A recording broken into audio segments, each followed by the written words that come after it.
Time. Set the scene up. Hello, hello, hello. This is Elizabeth Clare Brewington with Elton Brewington, and we're glad to be here with our author and economist, and we're just glad to be here with Mr. Ken Polaris. Peters. Peters.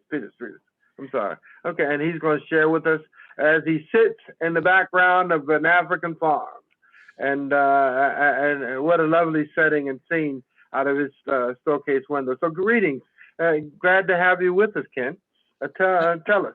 Thank you, Elton. Yes, it's a farm in Cape Town, South Africa, actually by the vineyards, and far superior to having my wallpaper in the background. Sounds Yes, good. we Sounds agree. good. Right. Yeah. Sort of appropriate that you had contacted me regarding the book, The Cure, and which the genesis of which was having lived in Africa for 4 years and working in the field of HIV, and to the note that I had listened to many lectures at the National Institute of Virology in Johannesburg by Tony Fauci and by Richard Bessa, who are now key people in the battle with COVID-19. Okay, very good. Yeah. Man, Mr. Dr. Fauci, amazing mind. And we had the privilege of meeting with him at the NIH conference in DC about 5 years ago. Brilliant mind, and I'm delighted that, of course, you've had the experiences with him too. And I mean, the research in South Africa, amazing. Tell us a little bit about that. Well, that's how I came to the book, the idea that so many people were doing so much work on vaccines. They had not been successful in achieving that vaccine even to this date. But the concept that I decided with the book, The Cure, one of the things that I found most about Africa in living there was that there was a huge dichotomy in the sense of the demographics, that whites were very, very few in population, less than, depending on the country, 15 to 8%. Most of the countries became independent during the 60s from the colonization. And the change culturally, as they became independent, and the need, as an economist, one of the things that was most empirical to me was how people had left the farms and gone to the cities for work. And obviously men that go to the cities for work are usually somewhat promiscuous because they're there for long periods of time. And then they return to their village. So I started to understand, so to speak, the flow of HIV, and so the genesis of where it came from and how it emerged into the rural areas, because the rural areas were in many ways sterile. They were not exposed to very much in terms of infectious diseases. At any rate, the concept in my mind, I have traveled so much around the world that I've read so many novels, from the Tom Clancy to the Ken Follett to the Robert Ludlum to the DeMille, etc., that I said, I could write this stuff. I've been to all these places. I've been to countries where they only have a flight Tuesdays and Fridays, and a plane hits a pothole, and you have to wait. You have to wait for 3 days to catch the next flight out. So you read a lot, and I said, there's an adventure story to be told here. And so that's why I came up with this novel, that a biotech firm in Africa had actually developed the vaccine. And as you would imagine, that Europe was the essence of the development of Africa. And when countries, the decolonization took place, the issue of taking over these assets was not a happy thing by those of the European old oligarchy, or the old world families, that they were losing it all. So I decided that perhaps a great story might be that there was a diabolical plot to try and take back Africa by re-engineering the vaccine so that people would die. And obviously, the person who does the re-engineering realizes it's not commercial espionage, and he's being hunted. And he's being hunted by everybody, and he's trying to get to tell the world what actually happened. So, can't tell you the end of the book. So that's it. So the book is, that's for you to read. Yeah, the book is being released on March 25th. No, March 22nd, actually, this Monday, and it will be available. The publisher has it, Amazon, Barnes and Nobles, and all independent bookstores. I was supposed to be doing some signings, but obviously COVID prevented that. And Gardner's in the UK, they have it. Ciando, which is a German online, very small part of what Amazon is, as a bookshop. And it'll be available right now. It's available on pre-orders, but or on a Kindle or Nook. But the actual printed copy, as I hold this before you, come on, White. This is the problem. There you go. Yeah, now we can see it. Yeah, now we can see it. So anyway, but I much preferred this African background to the little frogs jumping on wallpaper. That's it. Okay. So. Okay. Well, listening to you and having it in a thriller format, I think that's amazing because, you know, we're already in this pandemic. We are already fearful of it. And then to read a scientific healthcare book would be difficult. So having it in a thriller format and making it so exciting, and it is. I mean, I questioned that when we had the pandemic. I mean, is this like an espionage? Is this like a, you know, a take over the world scenario? The whole world has closed down. It's almost something that anyone would question. That is this about a pandemic or is this about rich people getting richer? You know, it's just a question you would always ask. So the thriller is a great way for you to talk about it, and with all your international background, to bring in, you know, into some facts, to making it a thriller. That's amazing. So tell us a little bit about. I know you can't tell us about the plot. We have to read the book.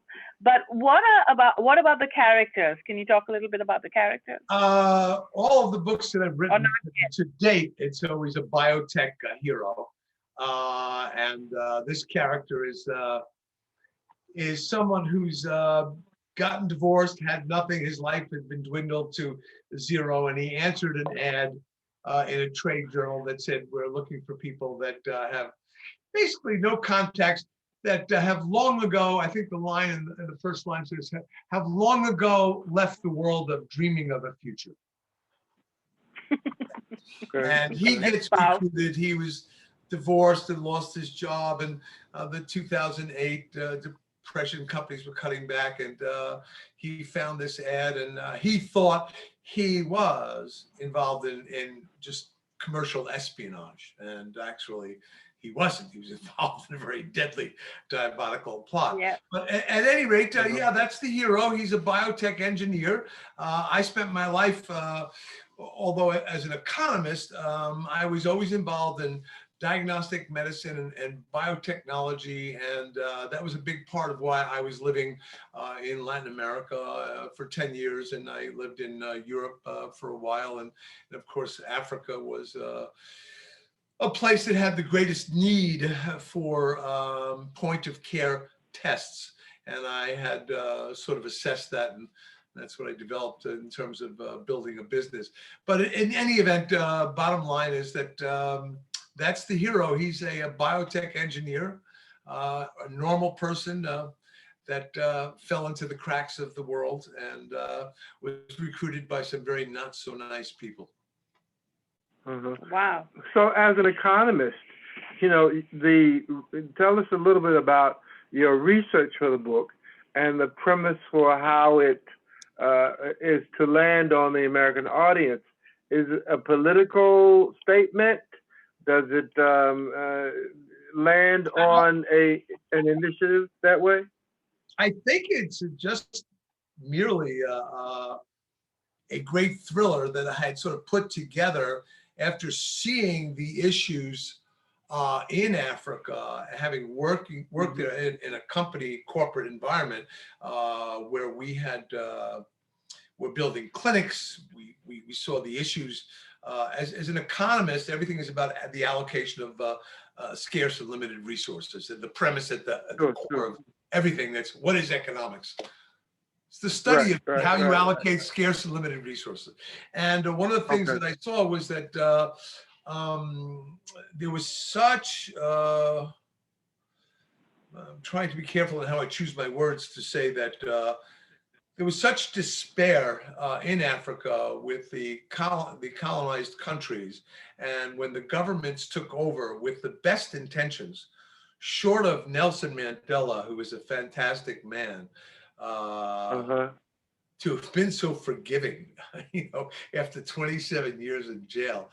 Most of the other countries I observed, people were just busy grabbing as much of the riches as they could, and they really didn't care much about the population. And so I didn't see a lot of things evolving in terms of helping the population. And so I got involved in these various people like Fauci or Besser who were looking at, ways to develop rapid tests to be able to reach people in the rural areas, point of care tests. And sort of as a mix of a businessman, an economist, and looking at behavior. That's how I got started there in Africa. It's not much more to say other than that, and reading a lot of novels, No. It's well, it's an amazing story. Consider the fact that we're pitted in the middle of so many issues and conditions and consequences relative to the COVID and relative to international application and distribution. I mean, it sounds like it poses some tremendous opportunities, and and also how do we gauge those? And I don't know if you speak much about Nelson Mandela in your book, but I mean the differences in who he is and what has transformed the country because of his leadership and his love for the country. I regret that. I regret there's very little about Nelson Mandela in there.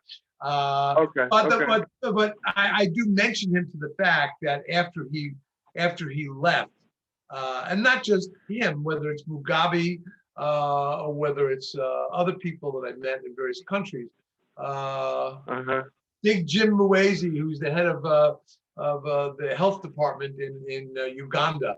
One of the things I mentioned was that I was able to absorb from native families, not whites, which I mentioned in the acknowledgement. They did not want to have their name mentioned. They control a very large percentage of the GDP, but they are people of color and in Uganda. And I spent a few weeks with them, and so I got more of a flavor to see how disparate it was that the people who took over the governments as leaders were living fabulous lives, and they were not focusing on education, but living through ignorance, being able to keep their positions. I talk about that now in my third novel, which has to do with the Middle East, but that people that are in power in some of these struggling areas, such as the issue with the Israelis and the Palestinians, that a lot of the people that are running Hamas and the PLO, they like the battle. If the battle were to go away, they would have no place. There would be peace. Well, no money too, because they're making their money based on the battle of the conflict, as it were. And so, well, I mean, and that's probably true. But in the realm of the book here, I mean, it's an interesting analysis, and I mean, and probably it does land fairly into the scope of the consequence of distribution of pharmaceutical value, biotech, and those kind of things, and how I don't know if you post. I'm so excited to see the book and to read it, and to kind of evaluate and to see how it ends. Yeah, right. We're going through it. Yeah. True justice. True justice. Are you familiar with the Panama Papers? The Panama Baker? Are you familiar with the Panama Papers? The Panama Papers, No. it was several years ago, No. 2016, 17. Do a little Google about what the Panama Papers are. I won't say anymore. That's it. Go ahead. Okay, Okay. all Sorry. right. Okay. So let's get back to the book, and then I'll stop recording and we'll talk a little bit more. Okay. So it's a thriller. Everybody who's watching this video, you'll get all this information on our website, brightsideglobaltrade.org. And just for watching, if you could just write us a comment, and if you actually purchase the book and you're reading the book with us, just snap a picture and put it in the comments so we know you're paying attention to what we're doing. And just for that, we're giving away tickets to our virtual conference.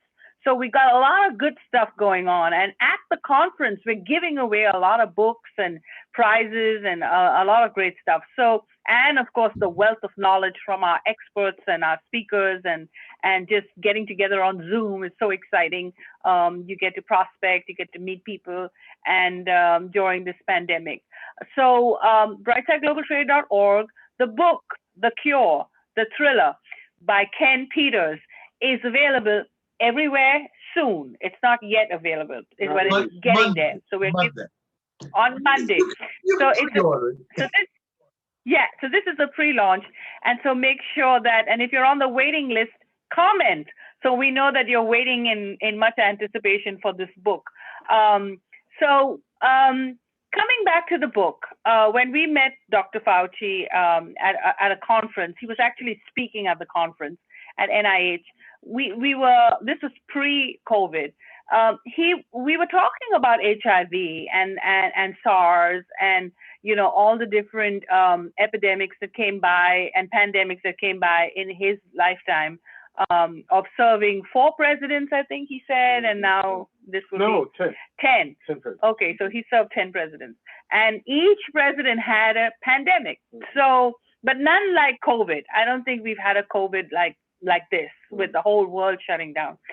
So drawing parallels to HIV and to COVID is a very good way to discover it. And I actually worked on HIV and the stigma and people not wanting to get vaccinated and people spreading the disease. There's a lot of things that are common.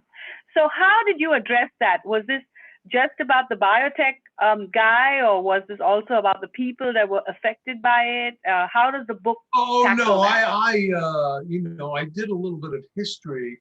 As I said, one of the things that was, having lived in Africa for 4 years, one of the observations was that the plight of the man, not the mailman delivering, but the male. There's a whole sort of a lack of a sense of pride. And if you go back historically for thousands of years in a tribal environment, they were able to have a greater sense of themselves. And as industrialization, this goes in a bit there, as industrialization develops in Africa, not just South Africa, but all the countries, Ghana, Nigeria, you see that they are all have to go to the cities because the farms are dissipating. At one time, they measured their wealth in terms of their amount of cattle they have or the amount of wives that they have. Whereas when they got to the city, that was gone. The rural world was gone for them. And so part of the problem, and this was obviously empirical, I want to make sure this is very clear. One of the things that was very key, that the rage of the outbreak of HIV was that men were not at home. They were working in the mines, working in industrial areas for 6 months at a time before they would get to go home. And so being promiscuous was very, very common. So the spread of HIV amongst these men on one side obviously led to the contamination of the rural areas, but on the other side, a very low-level psychological, empirical, low-level psychological basis. Many of them saw the value of having many children as another sense of wealth. That I've had all of these children, so they didn't take it to a negative side. They took it to, because if you're thinking tribally, and this is, people don't realize in Africa that I was in Kenya, and I met some people from a Christian faith-based organization, and there were many people that, while they were Christians, they still maintained certain tribal things about what their faiths were about the gods. No longer, they were somewhat monotheistic, but on another level, they were still polytheistic. And so I bring in a little bit of that in the book, historically, the evolution of the issues of HIV and land being taken away from them by the whites, the farms, having to go to the city and work. And but how did they let go of their culture that they once were able to measure the number of cows that they had, and they can't do that anymore. Yeah. So that's a really good analogy, because I'm from India, and a lot of people ask you, what is the dot, and it comes from the cows, because man owned cows and women, and so in order to mark your woman, you'd have a dot. So this is a kind of analogy of back in barbarian times, because women would get raped and attacked, so men would inherit all these women, and either they'd make you their sister or their wife, and then you belong to that herd, and we were treated like cows. So that's why we were marked. So it's just amazing that you brought up that analogy. Yeah, because I, as a feminist and an outspoken woman, I found that really In the book, do you isolate? I'm sure you do isolate certain characters and personalities and people that drive the theme for your storyline and the victory. Yeah, well, I do a fair amount. Someone complained to me. Well, I've had several friends that sort of tried out the book and they loved it. But those are people like Danielle Silver and Ken Follett, and they said in the first chapter, when I'm defining these whites, okay, there's 6 of them. It's I call them the group of 6. And it's in the opening chapter. And they said, you spent too much telling them about these guys. I said, well, what do you want me to tell you? I've had so many life experiences that I was able to place characters into these people. For example, the senior fellow, Heinrich Hessler. I know Hessler sounds a little, but I had worked back in the early 90s for someone, I can't use these names, this will get broadcasted. He was with the OSS at the end of the war, and his job was to repatriate artwork, okay? And he was from a Midwestern state, I can't tell you the Midwestern state, and he repatriated, and he came back to America after the war as a very wealthy man, okay? I have to stop you for one. So you're watching BrightsideGlobalTrade.org. Thank you for watching.